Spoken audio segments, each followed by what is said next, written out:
Yang jadi masalah buat gue adalah decknya yang cukup tinggi. Dibandingin Honda Beat, masih lebih irit ini.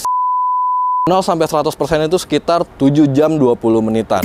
Nah ini dia nih, Honda Icon E, motor listrik buatan Honda yang paling murah. Karena dibanderol dengan harga 28 jutaan. Jadi yang paling murah dibandingin AIM-1E, dibandingin juga sama CUV E.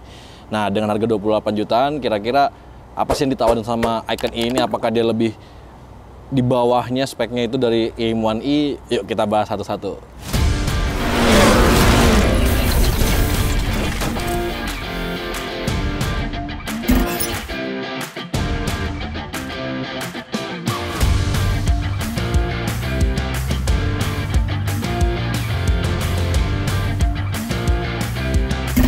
Nah kalau dari segi harga emang dia paling murah, dan desain juga sebenarnya udah pernah kita bahas, spek kita bahas juga, tapi gue mau ngingetin sedikit kalau dia tuh punya desainnya tuh mirip-mirip lah sama AIM-1E, cuma ada beberapa yang berbeda, dari mulai cover stangnya juga beda, dia lampu seinnya udah nempel gitu-gitu ya, lampunya sih mirip. Nah yang paling berbeda itu adalah di Icon E ini dia punya bagasi yang lebih luas, dan bisa kita nimpatin helm-helm yang shell-nya kecil gitu ya. Karena dia nggak pakai baterai MPPE. Nah, baterai MPPE itu kalau di motor listrik Honda emang ditaruh di bawah jok ya. Jadi emang makan space bagasi banget. Nah, terus di mana nih baterainya Icon E? Ini sini gue tunjukin. Nah, buat buka baterainya kayak kita buka bagasi aja. Jadi sebelum on itu ada celah lagi satu buat di anak kuncinya, dan kita bisa buka yang bagian baterai. Nah, tinggal ini kebuka. Nah, ini adalah kondisi baterainya kayak gini. Dia benar-benar tepat di bawah deck. Jadi decknya tuh kelihatannya agak tinggi gitu ya emang daripada motor listriknya Honda yang lain, dan dia bisa dicopot. Jadi walaupun dia bisa dicas langsung di sini nih, jadi ngecasnya bisa langsung di sini, tapi bisa juga dicopot. Cuma bedanya sama motor listrik Honda yang lain kayak AIM-1E sama CUV-E, dia nggak bisa di swap karena emang baterainya itu bukan MPPE, Mobile Power Pack E. Kalau Mobile Power Pack E itu bisa di swap, ada swap stationnya.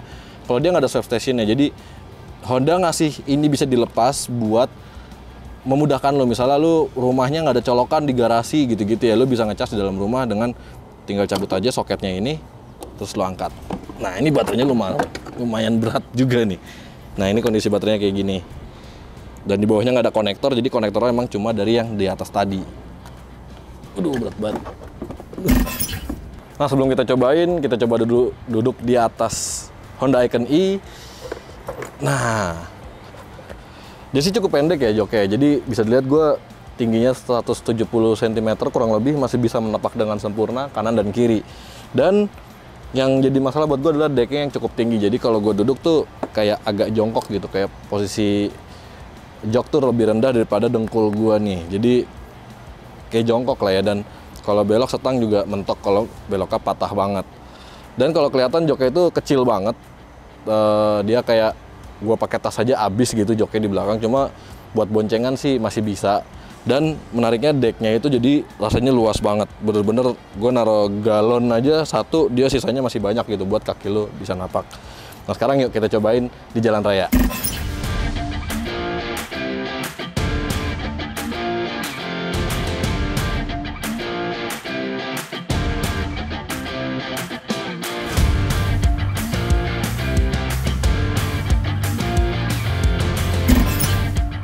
Kalau lu baru pertama kali naik Honda Icon E, yang langsung terasa pasti bobotnya sangat enteng. Bener aja, di atas kertas motor ini cuma seberat 89 kg. Mirip-mirip lah sama motor 110 cc seperti Honda Beat. Dengan bobot yang cukup ringan untuk sebuah motor listrik, membuat Honda Icon E lebih mudah nih untuk dikendalikan. Pengendara nggak mudah lelah saat menggunakan motor ini, terutama di kemacetan yang butuh slap-slip. Enaknya, duduk di atas Honda Icon E itu tuh nyaman banget, karena deck yang luas, jadi bebas naruh kaki di mana aja, ditambah lagi joknya yang empuk memanjakan pengendaranya banget. Bagian suspensi juga cukup empuk yang menambah rasa nyaman berkendara menggunakan motor listrik Honda yang paling murah ini.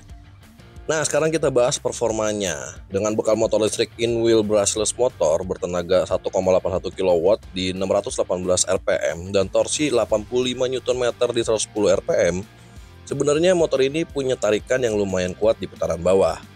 Apalagi pas pakai mode berkendara standar. Akselerasinya terasa cukup ngejambak di tarikan bawah yang hampir bisa menyamai motor bensin. Sayangnya di putaran atas tenaga tidak terlalu istimewa, namun secara perlahan tetap bisa mencapai kecepatan hingga 59 km/jam di speedometer. Tenaga dan torsi yang fokus di putaran bawah juga ternyata hanya menyenangkan di awal, karena saat motor melambat namun kecepatannya masih di atas 30 km per jam, maka butuh waktu untuk menambah kecepatan yang cukup lama. Putaran tengahnya memang tidak seresponsif putaran bawah. Sedangkan untuk mode berkendara Icon pada Honda Icon E, sepertinya hanya cocok untuk digunakan di kawasan pemukiman saja, bukan di jalan raya besar. Pasalnya, mode berkendara ini tidak memiliki tarikan responsif di putaran bawah seperti pada mode standar. Sehingga kalau kita pakai mode Icon di jalan raya, bisa menghambat lalu lintas. Misalnya seperti di lampu merah, saat ingin melaju menggunakan mode Icon, maka Honda Icon E butuh waktu yang cukup lama, bahkan hanya untuk mencapai kecepatan 30 km per jam. Nah, ada yang perlu diketahui lagi nih saat menggunakan Honda Icon E, yaitu motor listrik ini akan mengalami penurunan kecepatan dan akselerasi ketika baterai sudah di bawah 40%. Menariknya, di bawah 10% motor listrik ini tidak beralih ke mode turtle seperti pada motor listrik Honda pada umumnya. Artinya dengan baterai di bawah 10%, motor masih mengalami penurunan tenaga, namun kecepatan tidak dibatasi seperti pada IM1E yang hanya bisa sekitar 30 km per jam aja nih. Nah, setelah tadi gue pakai keliling-keliling ya buat nyobain si Icon E ini, sekarang gue lagi coba ngecas. Jadi kalau ngecasnya itu Icon E ada dua cara. Lu bisa ngecas langsung di motor kayak gini nih. Ada juga yang bisa lu lepas baterainya buat ngecas entah di dalam rumah, di dalam kantor, kayak gitu bisa dilepas baterainya. Nah, kalau di luar kayak gini, lu nyolok langsung ke motor, itu ada pengecualiannya. Jadi ketika hujan lu nggak bisa ngecas kayak gini. Jadi chargernya itu nggak anti air kayak gitu. Jadi lu kalau mau lagi ngecas di luar tiba-tiba hujan ya lu harus cabut, lo pindahin ke dalam mau ngecas lanjut gitu baterainya ya. Nah, sejauh ini gue make itu sekitar ya jarak dari rumah gue ke kantor tuh sekitar 15 km. Kalau gue pakai dari full si Icon E ini itu sampai kantor habis sekitar 37%. Itu dengan kondisi jalan beragam ya, kadang lancar, kadang macet kayak gitu. Sebenarnya kalau macet sih bisa lebih irit lagi harusnya. Tapi karena beragam ya tadi ya bisa 37%, dan itu gue nggak pakai irit-iritan, udah gaspol aja. Kalau lagi lancar ya gue gaspol, karena emang kecepatan maksimal di 59 km per jam gitu. Jadi ya ngapain juga, gue nggak suka pelan-pelan juga, gue sukanya kenceng ya pasti gue gaspol terus.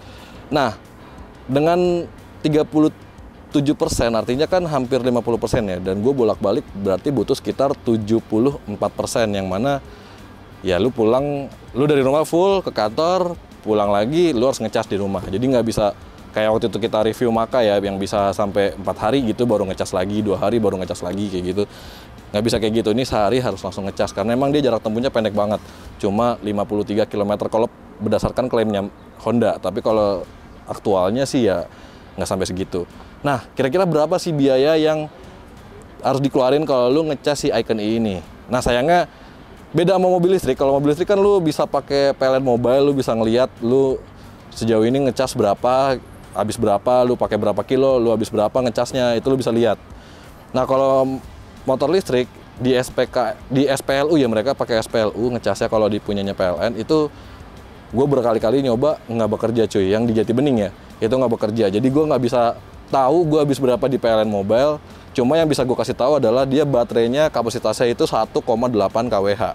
Anggaplah 2 kWh kita buletin. Nah, harga listrik rumahan itu per kWh-nya adalah sekitar Rp1.700. Kita beli itu 2.000 gitu ya. Berarti buat ngecas penuh cuma butuh 4.000 perak doang nih, ngecas si Icon E dari 0 sampai 100 kayak gitu. Jadi sebenarnya cukup murah ya. Misalnya lu seminggu ngantor 5 hari gitu, 5 hari kerja, berarti 4.000 kali 5 hari 20.000 gitu. Ya dibandingin Honda Beat masih lebih irit ini sedikit sih ya. Dengan syarat lu jarak kantornya nggak boleh jauh-jauh. Kalau lu di atas 20 atau 30 kilo, mungkin lu bakal lebih boros lagi. Kayak gitu sih. Oh ya, buat durasi ngecasnya, si Icon E ini butuh 0 sampai 100% itu sekitar 7 jam 20 menitan. Ya lumayan lama ya, tapi kalau lu, ya kita nggak mungkin pakai motor listrik sampai 0% terus lah ya. Jadi kalau dari 25% sampai 75%, dia cuma butuh waktu sekitar 3 jam setengah lah kurang lebih. Jadi sebenarnya worth it aja ngecasnya. Nggak, kalau lu nggak pakai sampai 0% sih nggak terlalu lama ya ngecasnya. Nah, itu dia tadi yang bisa gue jelasin dari Honda Icon E ini. Kita udah pakai beberapa hari, banyak banget yang udah kita ulas, dari mulai performanya, akselerasi, tenaga, segala macam, sampai kalau baterainya habis tuh kecepatannya gimana, ngecasnya gimana, biayanya berapa buat ngecas kayak gitu. Jadi Udah hampir semuanya kita ulas, dari yang sebelumnya di Cikarang udah pernah kita ulas juga, kita ulas secara lebih lengkap di sini. Kesimpulannya sih motor ini sebenarnya masih oke-oke aja buat dibeli ya. Misalnya lu emang orangnya cinta lingkungan banget, gue harus motor yang bersih gitu ya, lu boleh aja beli Icon ini karena emang harganya lebih affordable daripada motor Honda lainnya, 28 juta gitu ya. Dan spesifikasinya juga nggak jelek-jelek banget lah ya bisa dibilang, karena emang lu kalau gue beda pecinta kecepatan gitu, emang spek segini kurang buat gue. Tapi kalau nggak semuanya kayak gue, ada juga orang yang jalan 40-50 masih cukup. Jadi ya ini masih worth it buat dibeli gitu kalau emang lu orang-orang yang gue sebutin tadi.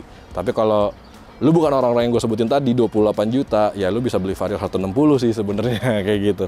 Jadi gimana pendapat lu? Berikan pendapat lu di kolom komentar di bawah, dan jangan lupa juga untuk like dan subscribe channel Brem by Yuzen Indonesia untuk mengetahui video otomotif berikutnya. See you in the next video. Bye-bye.